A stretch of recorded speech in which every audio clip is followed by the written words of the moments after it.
வணக்கம் and welcome to the video guys. இன்றைக்கியான வீடியோவில் நம்ம பார்க்க போகிறது RC20யோட கேம் ப்ளே. ஃபஸ்ட்டு பேட்டிங் பார்த்துடலாம். டைம் கம்மியாச்சுன்னா இதிலே அப்படியே பவுலிங்கும் பார்த்துடலாம். அப்படி இல்லைனா பவுலிங் தனி வீடியோவில் பார்க்கலாம். இதில் பேட்டிங் பவுலிங் இது எப்படின்னா ஹோம் பேஜ் இப்படி இருக்கும். ஹோம் பேஜ் எப்படி இருக்கும், இங்கே மல்டி பிளேயர் குயிக் மேட்ச் அதெல்லாம் இருக்கும். மேலே மோட்ஸ் தொட்டு மோட்ஸ்குள்ளே போய்க்கலாம். டோர்னமெண்ட் என்ன டோர்னமெண்ட் ஆடிக்கலாம். அதெல்லாம் தனியாக ஆடுறது. மல்டி பிளேயர் ஆனோன்னா அந்த ஹோமில் மல்டி பிளேயரில் ஃப்ரெண்ட்ஸ் கூட ஆடுறதுக்கு இங்கே இருக்குது. இது கொடுத்து ஆடிக்கலாம். 1v1 2v2 2v2னா இங்கே அங்கே 2 பேர் ஃப்ரெண்ட்ஸாகவும் ஆடலாம், இல்லை ஆன்லைன் பிளேயர்ஸ் கூடயும் ஆடலாம். அதுக்கடுத்து அதிலே கோஆப்ரேட்டிவ் இருக்குது. கோஆப்ரேட்டிவ் எப்படின்னா 2 பிளேயர் சேர்ந்து ஆடலாம். இப்போ நீங்கள் உங்கள் ஃப்ரெண்ட்ஸோடு ஆடலாம், சேர்ந்துட்டு பாட்டு கூட விளையாடலாம், பாட் கூட விளையாடலாம். இப்போ நம்ம பார்க்க போகிறது பேட்டிங் கண்ட்ரோலு. அதுக்கு ஃபஸ்ட்டு செட்டிங்ஸில் போய் கண்ட்ரோல் வச்சுக்கணும். கண்ட்ரோலில் மொத்தம் 4 டைப் இருக்குது. Pro joystick, legacy swipe, classic swipe. First ஸ்வைப்லேருந்து பார்த்துருவோம். இருக்கிறதுலே கொஞ்சம் ஈஸியானதுலேருந்து வரேன். வேணாம் நம்ம ப்ரோ ஜாய்ஸ்டிக்லேருந்து போவோம். First bro joystick. இதில் எப்படி இருக்குன்னா கண்ட்ரோல் மேனுவல் ஃபுட் ஒர்க்லாம் நம்ம தான் கொடுக்கணும். இப்போ ஒரு ஷாட் அடிக்க போகிறோன்னா அது பேக் ஃபுட்டாக ஃப்ரண்ட் ஃபுட்டாக அட்வான்ஸ்டாக இறங்கி அடிக்கிறது அட்வான்ஸாக இல்லை அந்த பாலை விடணுமான்றதை நம்ம தான் சூஸ் பண்ணோம்.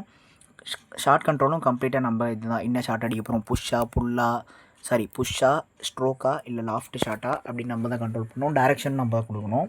ஃபஸ்ட்டு இதில் வச்சு பேட்டிங் பார்த்துடலாம்.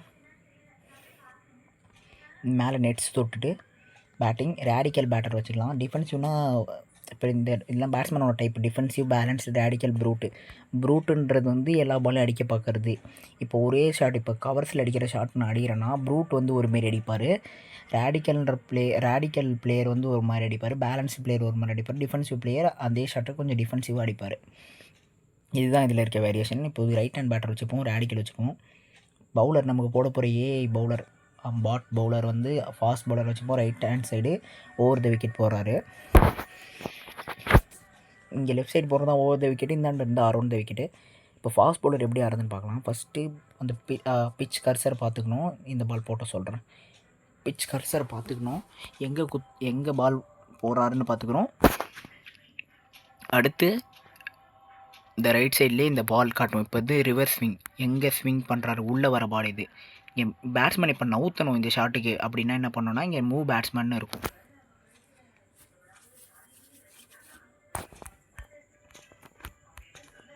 மூவ் பேட்ஸ்மேன் இங்கே இருக்கும். இதை தொடணும். இங்கே லெஃப்ட் சைட் RHBன்னு போட்டு மூவ் பேட்ஸ்மேன் இருக்கும். இப்போ இதை நவுத்திட்டு கவர்ஸில் வச்சு ஃப்ரண்ட் ஃபுட்டில் ஒரு ஸ்ட்ரோக்.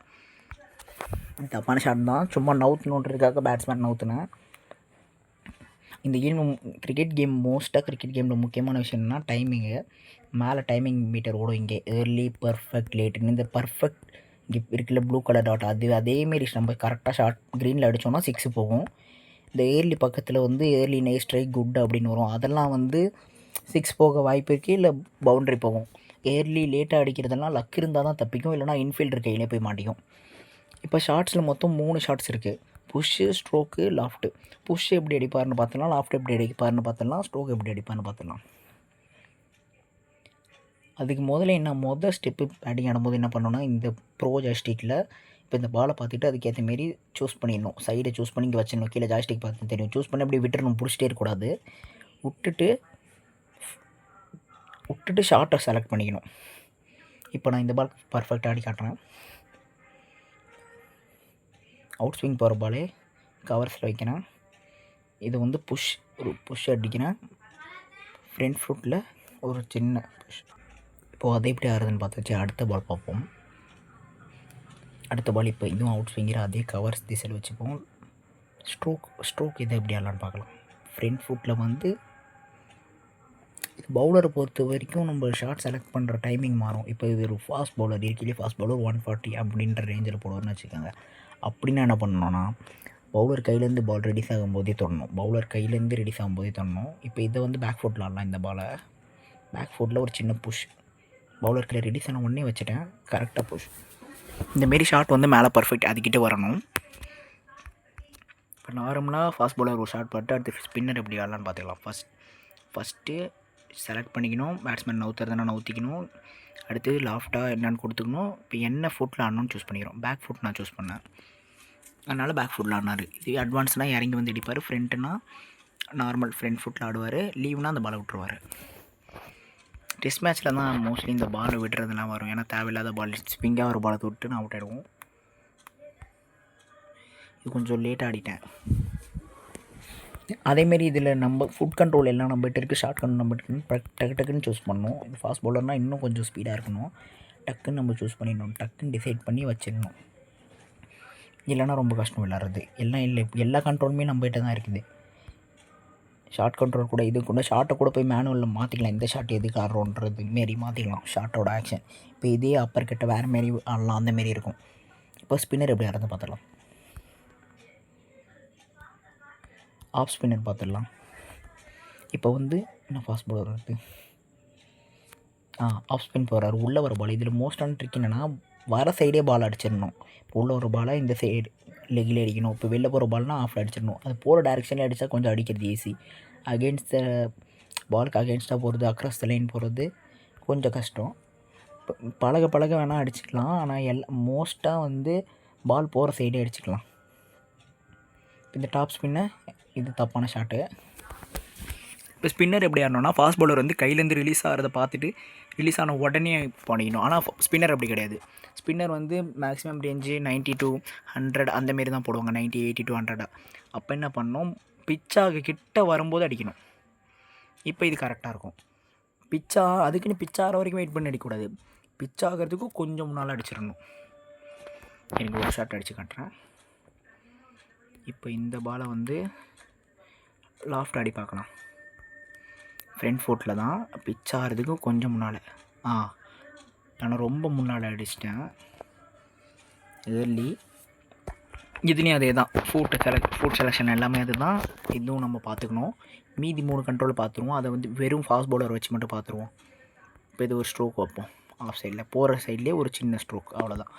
இந்த ஸ்ட்ரோக்கு புஷ்ஷெல்லாம் கேப் பார்த்து அடிக்கணும். இல்லைனா இன்ஃபீல்டர் கையிலே போய் விழுந்துடும். இதெல்லாம் கிரவுண்டட் ஷாட்டு. லாஃப்ட்ன்றது அடிக்கிற ஏரியல் ஷாட்ஸு.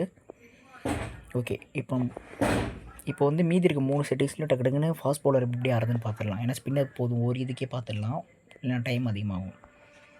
மீதி இருக்க 3 செட்டிங்ஸ் பார்த்துடலாம்.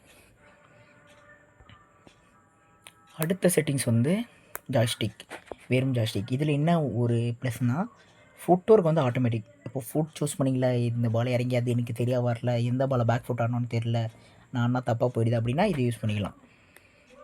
அதே தான் இது டக்குன்னு பார்த்துடலாம். ஒரு 2 பால் அடி பண்ணிட்டு பார்த்துடலாம்.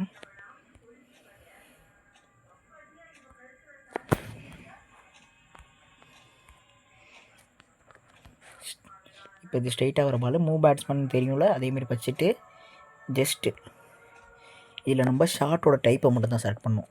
இந்த பாலை தரையில் அடிக்க போகிறீங்கன்னா புஷ்ஷு ஸ்ட்ரோக்கு, அதுலேயும் புஷ் நல்லா தள்ளி மட்டும் விட போகிறோன்னா புஷ்ஷு, இல்லை ஒரு ஷார்ட் ஆட போனோம்னா ஸ்ட்ரோக் தொட்டுக்கலாம். இப்போ இந்த பாலை வந்து ஸ்ட்ரோக் ஆடுவோம். கவர்ஸ் திசையில் ஆஃப் சைடில் ஒரு ஸ்ட்ரோக் ஆடுவோம். ஒரு ஸ்ட்ரோக் இந்தமாரி அடிக்கணும். வெறும் நம்ம அதேமாரி ட்ராக் பண்ணி முன்னாலே பால் போகிறதுக்கு முன்னாடி நம்ம சூஸ் பண்ணி வச்சிடணும். இந்த சைடு அடிக்க போகிறோன்னு சூஸ் பண்ணிவிட்டு, இப்போ இந்த சைடு அடிக்க போகிறோன்னா இந்த சைடு அடிக்க போகிறோன்னு சூஸ் பண்ணி வச்சிடறேன். இப்போ வந்து ஒரு சின்ன புஷ், ஃபாஸ்ட் பாலர் ரிலீஸ் ஆன உடனே ஒரு புஷ், அவ்வளோதான். கரெக்டாக கேப்பில் இதேமாரி தான் அடிக்கணும். அடுத்து 2 ஸ்வைப்பு தான் இருக்குது, லெகசி ஸ்வைப்பு, கிளாசிக் ஸ்வைப்பு. அது பார்த்துடலாம். இதில் ஃபுட் கண்ட்ரோல் நமக்கு தேவையில்லை, ஜஸ்ட்டு ஷார்ட்டு. அதில் வந்து நம்ம ஃபுட்டை தொடுவோம். இந்தமாரி இந்த பட்டன் சிம்பிள் காட்டுறதுல இதை தான் நம்ம தொட்டுற மாரி இருக்கும் அடிக்கிறதுக்கு கரெக்டாக. போன வாட்டி இந்த இடத்துலனா அட்வான்ஸ்டு அப்படின்னு இருந்திருக்கும் டைப்பு. புஷ்ஷெல்லாம் வந்து மேலே செலக்ட் பண்ணுற மாதிரி இருந்திருக்கும். இந்த இடத்துல இந்த புஷ்ஷை தான் தொடணும். கரெக்டாக பால் அடிக்கிறதுக்கு இது தான் நம்ம தொடணும். அங்கே போய் ஸ்வைப் பண்ணிகிட்டு இருக்கக்கூடாது. இன்னும் இதுவும் இந்த டேரெக்ஷனை வச்சிட்டிங்கன்னா அதுக்கப்புறம் ஸ்க்ரீனில் நமக்கு வேலை இல்லை, இந்த பட்டனில் தான் வேலை. என்ன ஷார்ட்டோ அதை தொட்டுறணும். இப்போ லாஃப்ட் 1 ட்ரை பண்ணலாம், அவ்வளோதான். இது கொஞ்சம் தப்பான டைமிங். இப்போ நம்ம போயிட்டு மீதி இருக்க 2 செட்டிங்ஸ் பார்த்துட்டோன்னா இந்த வீடியோ முடிச்சுக்கலாம்.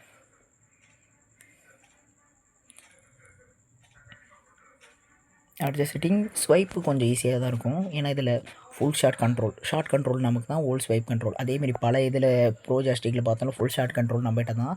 அப்போனா என்ன அர்த்தம்னா நம்ம தான் வந்து ஃபூட்டை சூஸ் பண்ணணும், இன்னும் ஷார்ட் டைப்புன்னு சூஸ் பண்ணணும். சைடை வந்து ட்ராக் பண்ணி முன்னாலே வச்சுட்டு இங்கே பட்டனை தொடுவோம். இதில் அப்படி கிடையாது. பட்டனை தொட்டு வச்சிடணும். பட்டனை தொட்டு வச்சுட்டு எந்த சைடோ அந்த சைடில் ஒரு ஸ்வைப் பண்ணணும். இதில் கொஞ்சம் கஷ்டம் என்னென்னா கரெக்டாக அந்த டேரெக்ஷனில் பண்ணணும். ஏன்னா இங்கே ஈஸி மோடில் இல்லை இந்த நெட்ஸ்லாம் கரெக்டாக போகிற மாதிரி இருக்கும். மேட்ச்சில் ஆடும்போது பிளேயர் கூட ஆடும்போது 1v1 அந்தமாரி ஃப்ரெண்ட்ஸ் கூட ஆடும்போது கரெக்டாக அந்த சைடில் போகாது. அது நம்ம அடிக்கிற இதை பொறுத்து தான் இருக்குது. கொஞ்சம் நவுந்து போகும், ஃபீல்டர் கையில் போய் விடும், அந்தமாரி ஆகும்.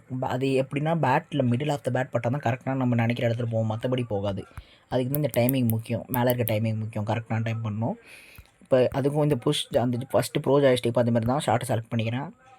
பால் போகிற சைடு ஷார்ட், இது 6 போகும். பர்ஃபெக்ட் கிட்ட இருக்கீங்க பார்த்தீங்கன்னா தெரியும், மேலே மீட்டரை பார்த்தா. இல்லை ஃபுட்டை நம்ம சூஸ் பண்ணிக்கணும். இப்போ நல்லா லென்த்தில் வர பாலை வந்து பேக் ஃபுட்டில் ஆடலாம். இதெல்லாம் பேக் ஃபுட்டில் ஆனால் விட்டுருவான், நான் பண்ணி காமிக்கிறேன். இப்போ இந்த பாலை பேக் ஃபுட்டில் ஆடுறோம். காலில் படுது பார்த்தீங்களா. சரி, இதே பாலை ஸ்டெம்ப் லைனில் போடும்போது அடிச்சிங்கன்னா பேட் எங்கே இருக்கும், மேலே இருக்கும், ஸ்ட்ரெயிட்டாக ஸ்டெம்ப்பு தெரிச்சிடும். அதனால் எந்த ஃபுட்டும் நம்ம சூஸ் பண்ணுறது ரொம்ப முக்கியம். ஃபுட் வரலன்னா இதுக்கும் நார்மல் லெகசி கிளாசிக் ஸ்வைப் இருக்குது, அதில் ஈஸியாக ஆட் பண்ணிக்கலாம். சூஸ் பண்ணிட்டா ஃப்ரண்ட் ஃபுட்டில் இருக்குது, ஆஃப் சைடில் ஒரு ஷாட், அவ்வளோதான். இருங்க ஃபுட்டை அடுத்து மாற்றி காமிச்சு பார்க்குறேன். இப்போ ஒரு ஸ்ட்ரோக் ஆடலாம். ஸ்ட்ரோக்கு இறங்கி வந்து ஆடுற இந்த ஸ்ட்ரோக்கை அட்வான்ஸ் தொட்டேன். அட்வான்ஸ்னால் இறங்கி வருவார், பேக்னால் பின்னங்கால வச்சு எடுப்பார், இறங்கி வந்து ஒரு ஸ்ட்ரோக். இதுதான் இந்த ஃபுட் கண்ட்ரோலு. அதே தான் அங்கே பார்த்த மாதிரி. இதில் இன்னொரு விஷயம் என்னென்னா, மூவ் பேட்ஸ்மேனுக்கு இங்கே போய் தேடிட்டு இருக்க வேணாம். அந்த ஆரோவை பேட்ஸ்மேன் மூவ் பண்ணுறது அப்படி இந்த ஸ்வைப் ஸ்க்ரீன் எப்படி ஸ்வைப் பண்ணிங்களா, லெஃப்ட் ஸ்வைப் பண்ணால் இங்கே மூவ் பண்ணுவார், அப்படி மூவ் பண்ணிவிட்டு ஷார்ட் வச்சுட்டு பேக் ஃபுட்டில் வச்சுட்டு 6 பர்ஃபெக்ட் 6 மேலே பார்த்தீங்கன்னா தெரியும், பர்ஃபெக்ட். இந்தமாரி அடிக்கணும் கரெக்டாக. அடுத்து பட்டுன்னு இன்னொரு செட்டிங்ஸ் பார்த்துட்டோம்னா முடிச்சிடலாம். பவுலிங் இன்னொரு வீடியோவில் பார்க்கலாம். இதுவே 10 மினிட்ஸ் மேலே ஆகிடுச்சு. கண்ட்ரோலில் போய்ட்டு லாஸ்ட்டு செட்டிங்ஸ் கிளாசிக் ஸ்வைப், இல்லை எது உங்களுக்கு கம்ஃபர்டபுளாக இருக்கோ நாளைக்கு விளையாடி பார்த்துட்டு எது பர்ஃபெக்டாக வருதோ அதை சூஸ் பண்ணிக்கோங்க. நெட்ஸில் போய்ட்டு இதுவும் பண்ணிடலாம். இதுதான் இயற்கையில் ஈஸி. ரேடிக்கல் பேட்ஸ்மேன் வச்சுப்போம். ஈஸியான்னு சொல்கிறேன்னா, நம்மக்கிட்ட எதுவுமே கண்ட்ரோல் இல்லை, மேனுவலாக நம்ம எதுவும் கண்ட்ரோல் பண்ண வேணாம். இந்த ஷார்ட்டை கிரவுண்டில் அடிக்க போறியா லாஃப்ட் அடிக்க போறியான்னு தான் பேச்சு. கேம்னா நவுத்திட்டு பேச்சு இல்லை, மேட்ச்சு. என்ன கிரவுண்டட் ஷாட்னால் இதில் வந்து புஷ் இன்னும் ஷார்ட் செலெக்ஷன் கூட நம்ம பண்ண வேணாம். ஜஸ்ட்டு லாஃப்டாக இல்லை கிரவுண்டடானு பார்த்துக்கலாம். கிரவுண்டட்லேயே அதில் புஷ்ஷு ஸ்ட்ரோக்குன்னு இருந்திருக்கும். இதில் புஷ்ஷு ஸ்ட்ரோக்கில் அவரே பார்த்துப்பார், எந்த பாலை புஷ் பண்ணோம் எதை ஸ்ட்ரோக் பண்ணோன்றதை அவர் பார்த்துப்பார். இதில் எப்படி லாஃப்ட் அடிக்கிறதுன்னு கேட்டிங்கன்னா, இங்கே லாஃப்ட்டில் வந்து ஒரு ஒயிட் கலர் இது இருக்கும். போன இதிலே பட்டன்லேயே பார்த்துருப்பீங்க, இந்த ஷூட் தோடும் போதே ஸ்வைப்பில். அப்போ இந்த லாஃப்ட்டை ஒயிட் இருந்தால் லாஃப்ட்டில் இருக்குன்னு அர்த்தம் கிடையாது. இப்போ அந்த ஒயிட் டச் பண்ணதும் சைடில் பிளாக் ஆகிடுச்சா, அப்போனா இருக்குன்னு அர்த்தம். இப்போ அவுட் ஸ்விங்கர் வெளில போகுது, இது அழகாக ஒரு கட் ஷாட் அடிக்க ட்ரை பண்ணலாம். இல்லை இது மேலே இருக்குது, ஓகே கொஞ்சம் மேலே இருந்துருச்சு லைன், நான் அடித்த லைன் தப்பு. இதேமாரி தான் ஆடணும். இதை வந்து அதேமாரி தான் லாஃப்ட்டு தொட்டுட்டு நவுத்து 2 மூவ் பேட்ஸ்மேன் இதுமாரி மூவ் பண்ணிவிட்டு இதோடு முடிச்சுக்கலாம். ஒரு ஷாட் லாஸ்ட்டாக ஆடிட்டு முடிச்சிடலாம். ஸ்லோ பாலு, அப்போ கொஞ்சம் வரவிட்டு அடிக்கலாம், வரவிட்டு ஒரு ஷாட், அவ்வளோதான். இந்த ஷாட்டோட முடிச்சுக்கலாம். இப்போ எப்படின்னு பார்த்துட்டிங்கன்னா, லாஃப்ட்டை தொட்டுருணும், நவுந்துக்கணும், டைரெக்ஷன் நம்ம தான் ஸ்வைப் பண்ணணும், கரெக்டாக ஸ்வைப் பண்ணணும். என்ன ஸ்பீடுன்றதை பொறுத்து இங்கே ஸ்பீடு தெரியும், ஸ்லோ பாலாக என்னென்னு. அதுக்கேற்ற மாரி ஃபாஸ்ட் பாலர் கையிலேருந்து வரும்போது அடிக்கணும், ஸ்பின்னர்னால் பிச் ஆகிறதுக்கு முன்னால் அடிக்கணும். 4 கண்ட்ரோலும் பார்த்தாச்சு. அடுத்த வீடியோவில் பவுலிங் பார்க்கலாம். நன்றி.